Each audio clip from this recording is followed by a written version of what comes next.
fame is the most efficient business model. So when you can build a brand around the area and everything like that, it makes everything easier. People are opinionated. 20 seconds, people are reading the comments and they're just kind of keep going and things just go blow up. Honestly, the metric of success is me just consistently posting.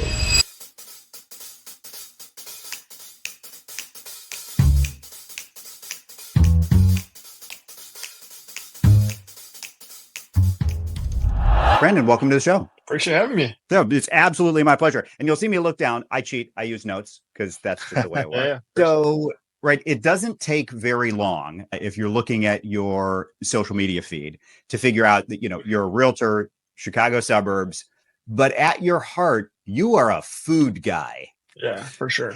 100%. Okay. So here's the thing I was curious about. I want to begin with the classic softball question. Give me, first of all, the food that you would take with you to a desert island if you knew that this was the last thing you were going to eat. This was your one food for the end of times. What are you going to bring with you?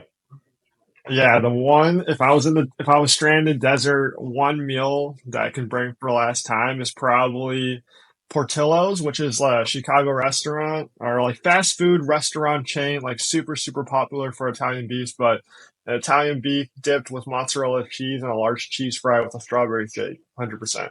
Yeah, that's very, very, very, very dialed in on approach. I was going to say, that's a very dialed in desert island food. Clearly something you've thought about before. 100%. And we will link Portillo's in the show notes if you're watching later and want to know where to go. So there we go. We'll find Portillo's. And what's the guilty pleasure? If money was no object, what's the guilty pleasure? Guilty pleasure would probably truly just be a food influencer and just trying a new restaurant every single day. I think that's like if nothing was an option, like just foodie, no money made, like just do that. Just do that. Very cool. Very Yeah. cool. All right.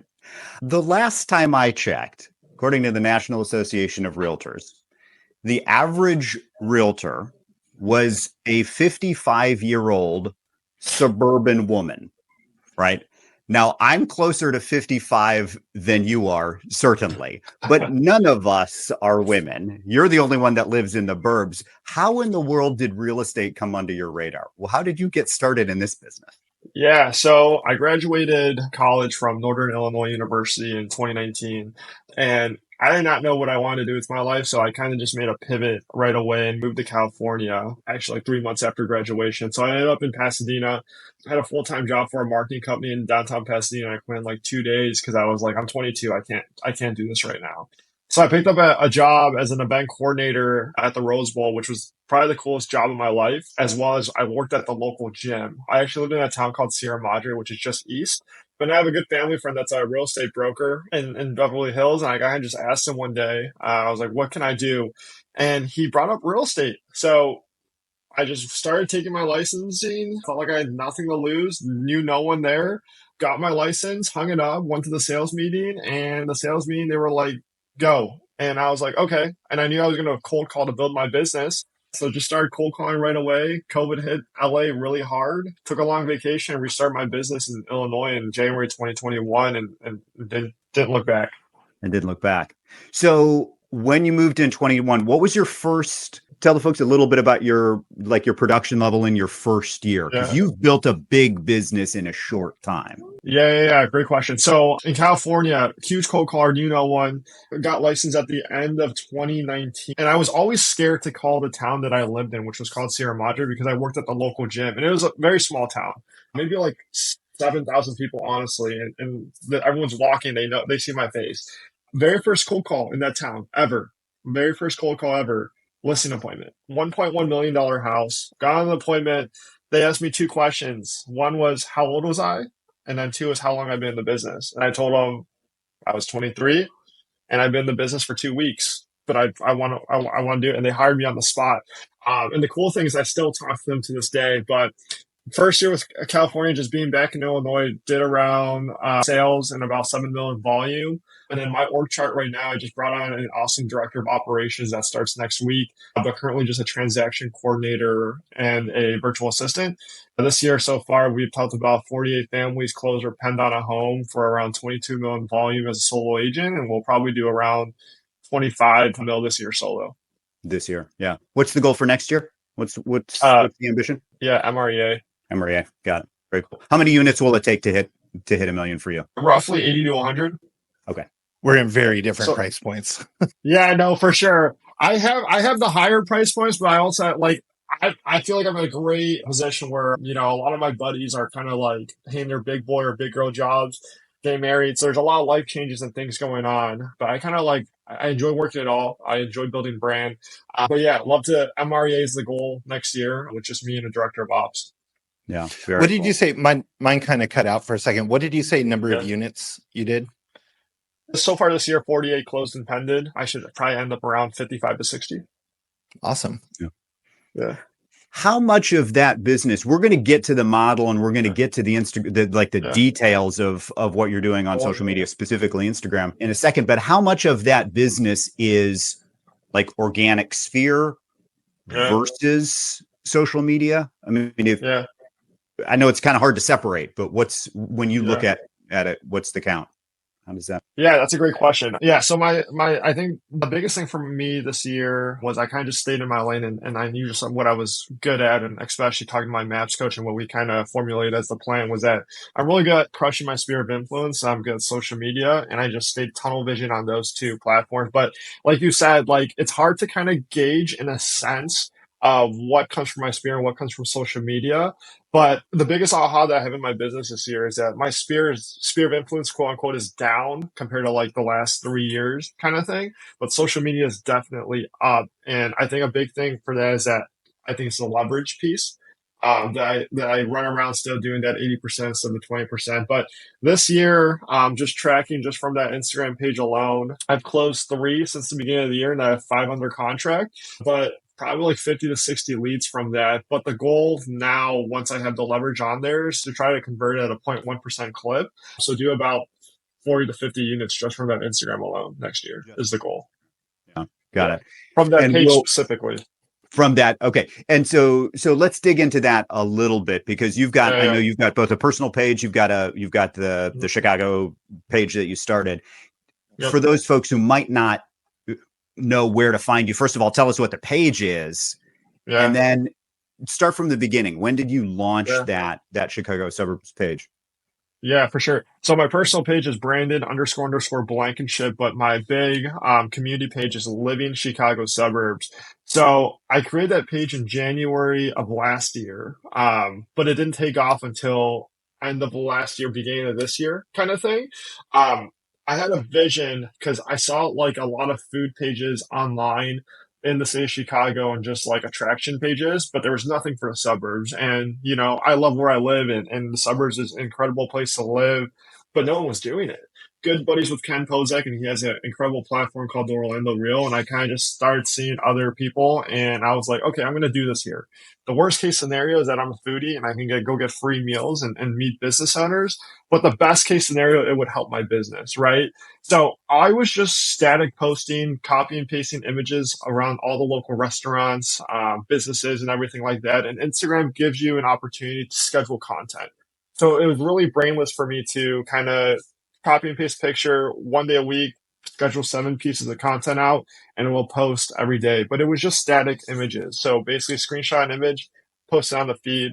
Wasn't really getting any traction. People were reaching out. It had really good SEO with Living Chicago Suburbs, the name, as well as the handle. So people were finding me there.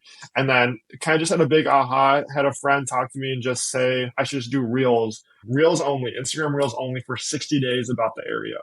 Started doing it in the last year, and then everything just kind of like the world just changed on that platform. It just caught algorithm and caught fire, and just started blowing up ever since. I think we went, because my virtual assistant tracks it. I think we, at the end of the last year, when it started popping off, I think I had 2,000. And then from October to maybe December of last year, I think we went all the way up to 18,000 followers. And I think we're right over 53,000 followers currently as we're making this video. So we've had tremendous growth, just under 40,000 followers from year to date.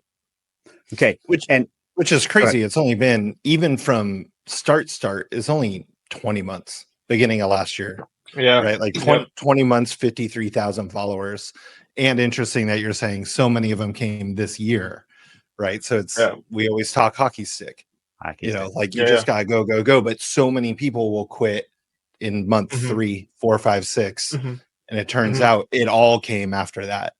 Yeah. So, Yeah. Yeah. This doesn't work. I'm going to go do something else. Yeah. Why? I'm curious why Instagram? Sure. What was attractive to you about that platform specifically? Because I think that, I mean, your style, your Yeah. brand, you could have taken that anywhere. Yeah, for sure. I think the big thing was that like Instagram, the platform alone is easy. Instagram likes short hitting content. And it was just an easy place because like if you think about it, like Instagram's just great in multiple functions. It's like TikTok where you can create videos and everything like that, but the platform of being able to communicate with the audience was very easy with the comments as well as taking it to direct messages. So it was very, very simple, easy. And it kind of just stuck really hard. I do YouTube and stuff like that as well, but Instagram has just definitely been like a crazy resource. And I think a big thing with me for Instagram was just kind of just me wanting to build a really good local presence of being kind of like the community mayor and everything like that, and just bringing out all the good, not the bad, but just highlighting all the good. That's kind of what I do. Yeah. I think it's interesting if just now wearing my coaching hat, right? Yeah, The first really successful approach to me sounds like number one, you scratched your own itch. yeah, There wasn't an attraction page for the audience you were trying to communicate with, so you right, needed to create one. Secondly, you right, chose a method and a platform that was easy for you and easy for the user, right? So you're reducing hmm, friction, you're speeding hmm, adoption. So scratch right, your own itch and make it simple. Then that's a path to consistency, which is what all of these platforms want. 100%. Yeah, very cool. All right. So I'd like to talk through maybe some of the specifics because 0 to 53 is Yeah, that's just a silly number, right? yeah, And yeah, I mean, that's just bananas. Okay. So first of all, you chose not to build a real estate specific page, but more of a food and local page. hmm, What triggered that decision? yeah. That's a great question. That's something I get asked a ton. I think, for me is just like, realistically, people move, I don't know the stat but how many people move a year, but it's not a ton in the aspect of a lifespan of an individual, right? So the window of someone transacting from thinking about it, from doing it to closing on it is not a lot of time. So the biggest thing, especially like real estate content is only applicable to a person if they're actually thinking about it or they're in the process and they're trying to find more information, right? So that window's so small. The biggest thing, the reason I try to do local food and everything like that was that I was trying to build a big catch-all, a really big top funnel, just in terms of the aspect of that not everyone's looking to transact and do real estate right now, right? So being able to kind of just like capture everyone at once and build that platform, because the reality to it and what's beautiful is that, if I was scrolling on Instagram and I saw your guys' areas, it probably doesn't relate to me because one is that I'm not going there, moving there, and two is that I'm not busy. But people that are scrolling and everything like that is that they're looking at the Chicago suburbs that one, they already live here, so that can already be a client because they live here and they're going to buy or sell, or they're going to know someone that does. Two, it's someone that's going to be moving here, so they're in the education phase of it, and they're trying to be like, where do we end up? And then three, it just becomes that huge top funnel, and we can get into it about like how we build the systems around there to get people to raise their hands and things along that nature. Yeah, you were conscious about this being a very top of funnel Yeah, activity. Yeah. yeah, yeah, for sure. And I think if again, if you're watching this later, I'd love to hear what other folks, I mean, you can comment below what Yeah, sort of conversion you're assuming, but I heard you say you're anticipating then 1/10 of 1%, 50 units out of 50,000 followers. That's right. That's the conversion that you're aiming for. yeah, for sure. I think by year's end from that page alone, especially with just like the growth from like really taking off in the beginning of this year, is that I'll probably end somewhere around 12 to 15 close. I mean, I have actively like people actively looking on that page and just simple follow up as well. So I can totally see the tipping stone on it because the thing about it is that like a lead is just someone that raises their hand. So it's just how many people can I get their hands raised from that page and then drip on them and follow up and just build, like just have them see my face all the time. Yeah.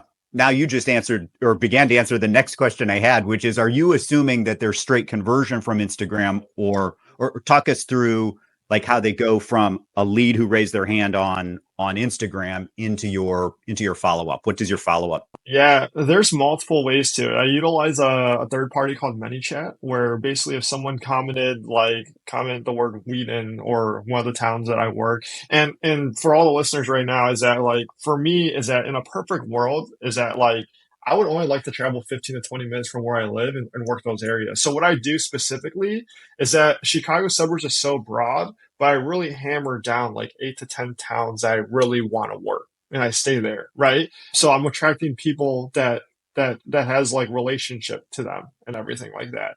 But for me to kind of like convert leads and everything like that, we're doing that many chats. So I'm giving a, item of value, lead magnet, best restaurants in town and everything like that. That goes right to their inbox. We collect emails and we do a drip with our newsletters and everything like that.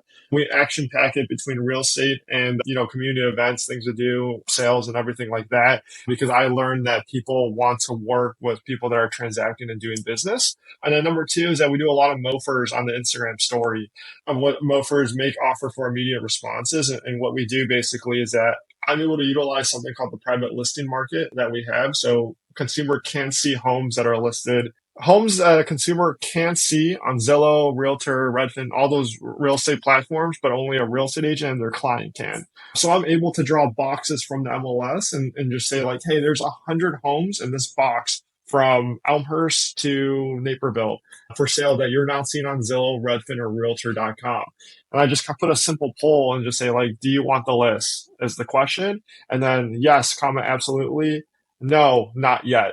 And then a lot of times from there is that I'll get like 70 to 100 people that kind of like put their hand up kind of thing. And then it's just a casual message of saying like, hey, saw you raise your hand. Is there any specific area? And we're just starting genuine conversation in the direct messages. And, there's 2 to 3 people that will want to do something right now, but then there's people that are in the looky-loo phase kind of thing. And then I'm just saying over to my virtual assistant and we're just following up accordingly in what we need to do and everything like that. But then also like when I'm putting my face, like people know I'm in real estate, I'm commenting on my personal page all the time. So they're kind of putting 2 and 2 together. And I think the biggest thing, a quote that I've heard is that fame is the most efficient business model. So when you can build a brand around the area and everything like that, it makes everything easier. Yeah.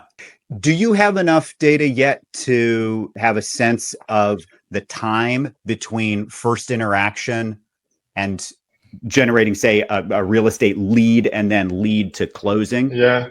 From Yeah, Instagram? not yet. The most recent one that I have under contract, we took a call. They filled my calendar link on there. They related because like I was highlighting the food areas. They're coming from Vegas, first time home buyers. We talk, they come into town on the following weekend, they go under a contract on a home. I can give you another example. I have a family from Ireland relocating here that found me off the Instagram page. And we've been dialed in there. That's been something from maybe quarter 1 of this year and the quarter 1, and they're going to transact this fall, early winter kind of thing here. So it really just depends on the lead truly. But I've also just got a text on a direct messages that someone's been seeing me like post content around the area and they kind of want me to help them and we schedule a buyer consult next Thursday. So it just really depends. Not enough data yet, but totally working on it and just trying to continue to build more systems around it as well as get more leverage so I can stay in my, my creative zone. Stay creating. Yeah. Very cool. I was looking at Social Blade, like to look at like your stats and you're gaining. And this is like, I think people could understand once a channel gets this large, you're gaining an additional, on average, 280 new eyeballs a day, right? 280 new followers a day. And so it's like when people might hear, wow, that's a lot of work. I guarantee there's that's a lot of work to get 5 transactions, even though 5 transactions, I think is fantastic out of a social media channel and it's just starting, right? So then to say, okay, well, if we're picking up 200 something new followers a day, and then that's last 30 days, 8,300, it's like, that's 8,300 more people that when you send out a message, it gets into their face. Right. And so, yeah, it's just when like we're all just at KW's Mega Camp where Rory Vaden talked about it's your results times reach. That's your reputation or your influence. It's like every message now is getting to 8,000 more people than it was last week or last month. Yeah.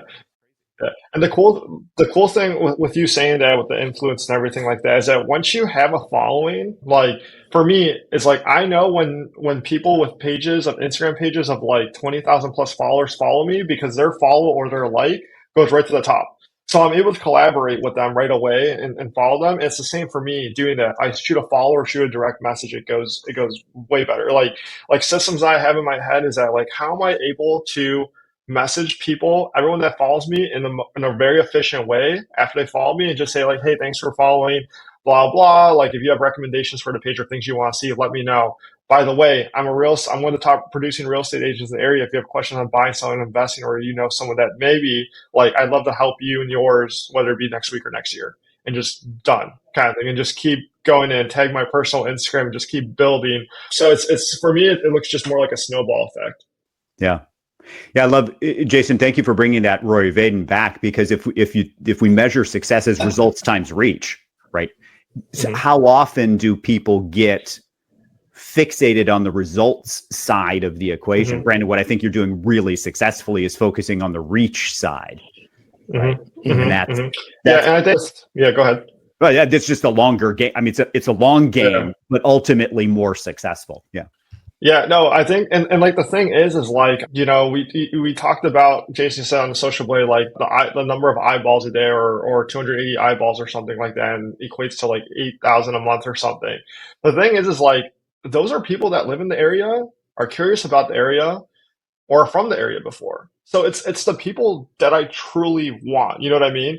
And like the crazy thing to it as well is that like, you know, when I start putting my face on there more, it starts just building that brand awareness and things along that nature. But no, it's crazy for sure. Totally. Yeah.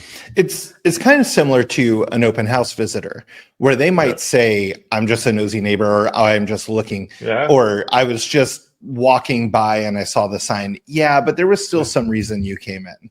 Right. Sure. And so the same idea that it's like, yeah, just because they followed Living Chicago Suburbs doesn't mean that they live there. It doesn't mean that they want to live there, but for some reason they have some interest in that area. I recently listened to a podcast about local newsletters, and the stat that this person had shared, I think they're in Boise, and they're like, no, most of our most of our subscribers are not in Boise, but they have interest in Boise, that maybe they used to live here and now they might want to move back later. But either way, she's staying in front of them, and it's not real estate related. But either way, she has like that influence with them of you, for some reason, have said you're interested in Boise. Let's just stay in front of you.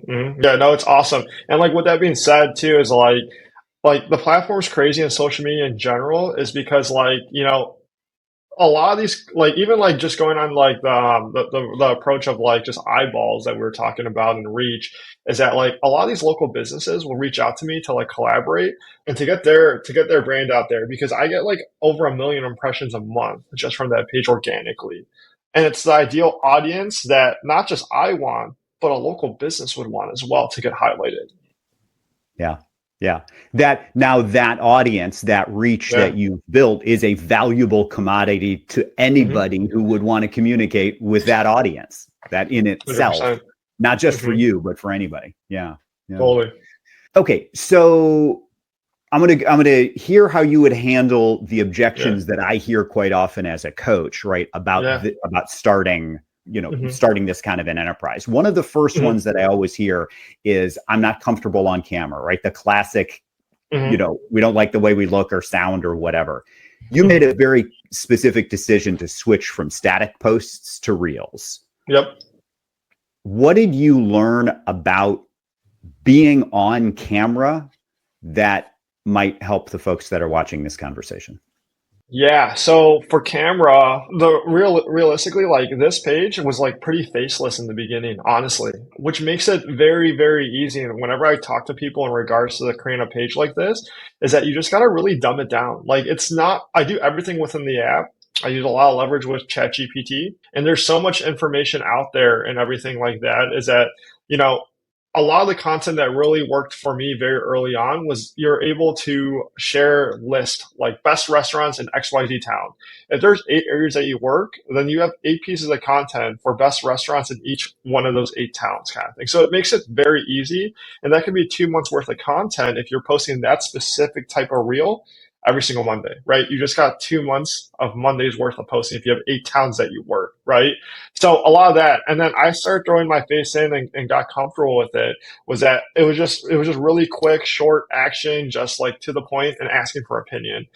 Instagram really values when the consumer is sharing and saving the post. So that little airplane as well as that little stamp icon. Those are the two biggest metrics that really push your content out. So what gets people engaging with it is one is that when you invite someone to be opinionated, right? So when I'm doing posts and everything like that, I'm keeping the videos like under 30 seconds if I can, just giving the quick hitting bullet points that someone might want to know what's happening, where's it located, giving my quick opinion like, hey, I think this is great. What are your thoughts about this coming to the area? Let me know in the comments below. People are opinionated. 20 seconds, people are reading the comments and they're just kind of keep going and things just go blow up, right? I can give an example. I just posted something maybe on Tuesday. It has over 100,000 views with me, my face in there talking about a new development in Naperville, and it has over 2,000 shares, right? That's an audience of people just seeing my face talk about it. And I think my personal page has grown like 300 followers like this week just from that post alone. So it's just like you said it, like, it's the currency to attention. So Yeah.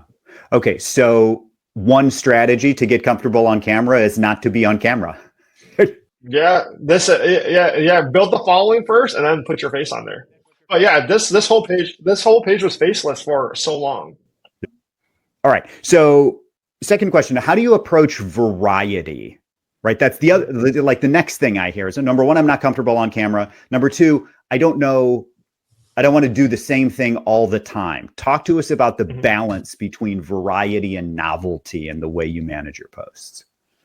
Yeah, so I kind of look at it just like buckets, and it makes everything easier when you look at buckets. And what buckets are is that you kind of have 3 to 5 buckets of the content that you want to post. So for me personally, the types of different contents that I post is one, our list. So anything from the top rated schools in the area, obviously just take it from niche.com or greatschools.com and just give that the source list in terms of like best restaurants and stuff like that.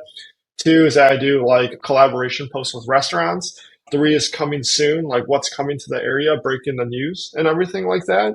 Four is new development. And then five is just really just about the town, aerial drone shots, like 5 seconds. And the content, like you just kind of circle that content. And the biggest thing about Instagram compared to YouTube is that the shelf life on Instagram is so short. Realistically, if something's not going viral, that's okay because like you have an audience already that's reaching. But the thing is, if it's not going viral, like it's not gonna be remembered. So you can honestly repost it or repost the same concept in like 2 weeks. So for me, like the content's just very easy because I'm like now I'm just recycling things from like 6 months ago. Did I post a list of the best restaurants in Naperville 6 months ago? Yeah. Am I gonna do it again this month? 100%. Absolutely. Yeah. Yeah. Yeah. Yeah. Got it. And that's one of the works. things. Oh, sorry, go ahead. No. I was going to say that's one of the things about Instagram compared to like a YouTube. I mean, in YouTube, completely different platform, but it does stick a lot more as far as like SEO, right? But Instagram, you're a few days in, a couple months in, like that's it. Yeah. Like that post is done. It's very rare when you're surfing through someone saying, and it's like, oh, this is from February. No, it's usually within the last 2 to 3 months max. So. Everybody that's watching, I would encourage you to press pause right now and just write down which platform suits my work style the best. And then you can start the interview again, the conversation again. But just ask if that's the reality, if different platforms have different degrees of stickiness, different types of content that work. Like it's one thing to say, all right, Brandon's crushing it on Instagram, but now you have if you want to repeat that model, you're going to have to commit to a model in which you're putting out fresh content because the shelf life is less. Just know what you're getting into. Totally, for sure. Yeah.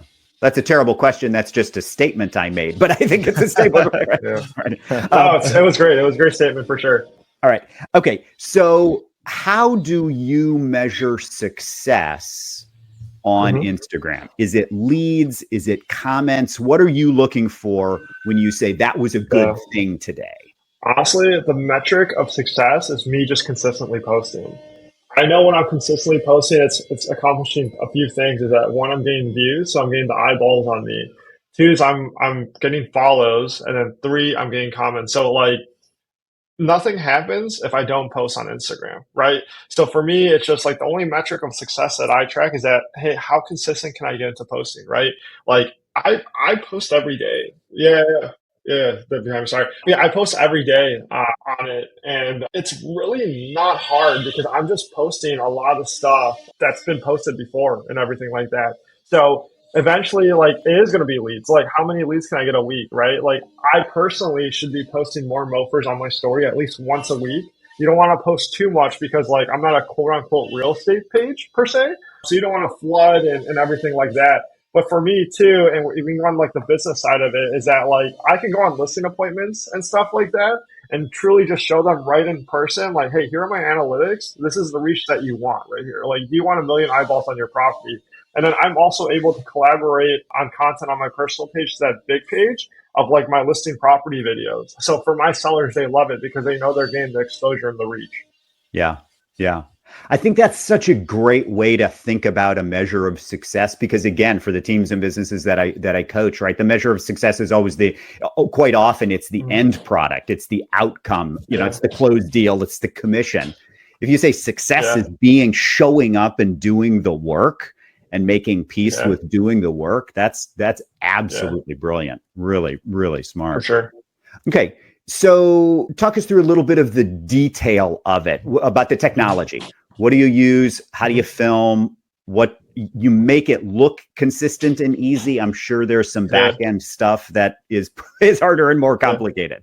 So talk us through the process. Yeah, so I did everything on the Instagram app. Instagram has a ton of great features and tools. And truly, like, I'm always just kind of like taking video in person, kind of like if I see if I'm in a downtown area, I'll just take a quick 5-second clip, whether I use it next week or next month. Like, I know it's going to be valuable at some point kind of thing. And I kind of just like make folders in my phone just to make it easy, saying like, all right, this is like all my eventual, because I have like a ton of random screenshots, random videos. So everything's getting at my big album folder. So make a folder on your phone and just kind of have everything there. Number two for captions is that I have like a tagline, like keyboard shortcuts to make everything extremely easy. So if anyone goes on my page and they see like, if you're looking for news, events, real estate, blah, blah, like follow Living Chicago Suburbs and Brandon Blankenship, that's me typing the word taglines and it auto-populates that.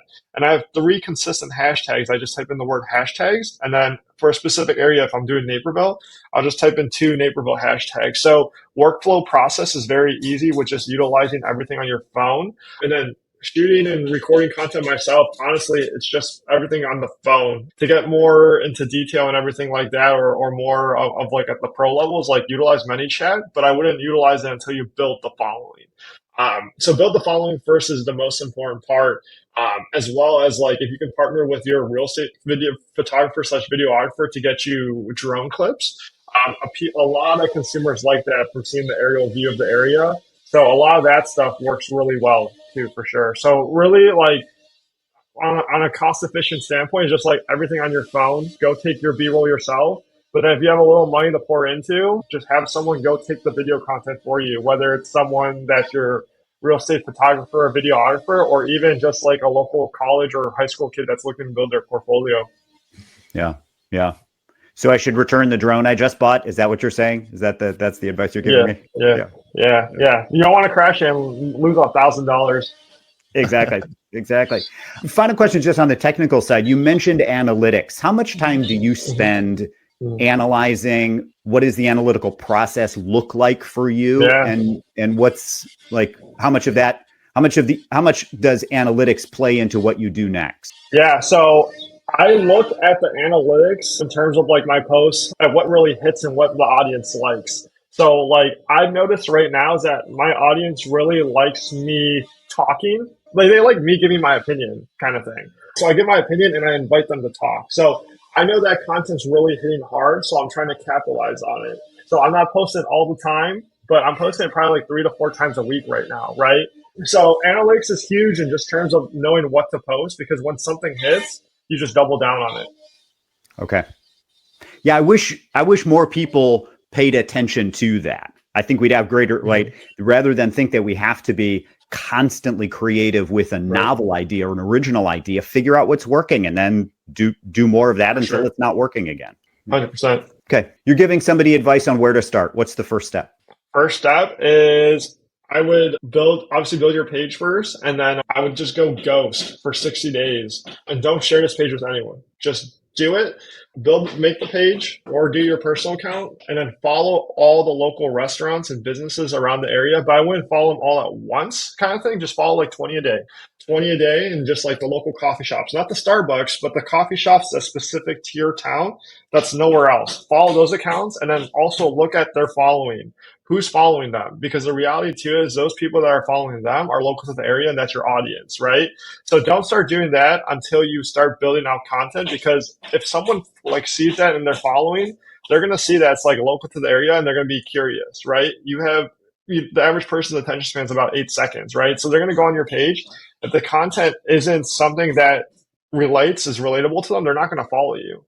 So that's the easiest way to build a quick following right there. Yeah, but just go ghost and then just like build out the 8 to 10 towns that you want to work and just start revolving content around there. So slow down. When you say go ghost, we're not publishing the Mhm. page. We're building the page and putting our content on the page, just not promoting it actively. Not promoting it actively to your sphere of influence. So like if you were to create just a page by itself kind of thing, like a new page and you have a good sphere of influence, I personally wouldn't follow anyone on my sphere yet. It's just like train your Instagram algorithm. The reason you're training the Instagram algorithm is that like if I follow 1,000 realtors is going to come up on my For You page. If you follow a ton of local businesses, everything's going to be local to the area. So you got to train the algorithm and you got to train Instagram on who it's to be, as well as you want to track those followers kind of thing. And then just go ghost in the terms of just like keeping your head down and just not be opinionated from anyone or any outside source and just see where you're at. And I would say just track which post and every week that does the best. Got it. Okay. So now we've gone ghost. We're 60, 90 days in. What's step 2? What do we do next? Yeah, step 2 is that figure out the 3 to 5 pieces of content that work really well. And then it's just a game of trying to get to 10,000. I feel like 0 to 10,000 is the hardest part, in my opinion. But then once you build that brand in 60 and 90 days, even if it's like 2,000 followers, I would personally start reaching out because right now I get reached out a ton from local businesses and restaurants to do the collaboration posts. But you should be like actively like reaching out to these companies and figuring out is there a way to collaborate with them? Because if they're going to invite you to collaborate on a page and that local restaurant has 6,000 to 8,000 followers kind of thing, you're going to get exposed on the collaboration post to their reach and their followers that can equate to followers on your page and it continues to get shared. You hit the algorithm and you're evidently just connecting with the people that live in your area that can be a potential client. Beautiful. Beautiful. 0 to 2. We're going ghost phase 1, 0 to 2, roughly. 2 to 10. Yeah. Now we're beginning to collaborate. What happens after that? Now we're phase 3. After 10, you just start building the systems in it. I think once, like I didn't start posting real estate at all until like I had the following kind of thing, because it was just totally like a different aspect to everything. But then after that, you just kind of just start bringing out the stag post of like what's coming soon. One thing is that look at inspiration outside the real estate industry as well. TMZ, New York Times, they're so good at hooks and everything, just like how to catch people's attention, right? It's like, okay, because you gotta realize this isn't a real estate page. It's like, how do we capture attention, get the people and just go from there? But then it's like, then you start implementing the MOFers, you start implementing the lead magnets, you start building out the email list, a lot more call to action to reach out to you. I would actively DM people. That's something that I want to start getting into more, just actively direct messaging people and just go from there and just start really building community around it and rallying around it. But that's phase 3. That's not phase 1 or 2. That's after you've got that we'll call it roughly 10,000 after you've Yep. developed. Okay. Good advice. Good advice. And just to be clear, on the page right now, on the suburbs page, not the personal, not the real estate one, how much of your content is real estate related now that you're in this third phase, and how much of it is still local food and restaurant stuff? That's a great question. I would say 20% real estate, 20%. 80% local. Only 20%. Only 20%. Yeah. If you're following along, write that down, right? Number one, what platform do I want to be on? Number two, 20%. Circle that. Yeah. Yeah.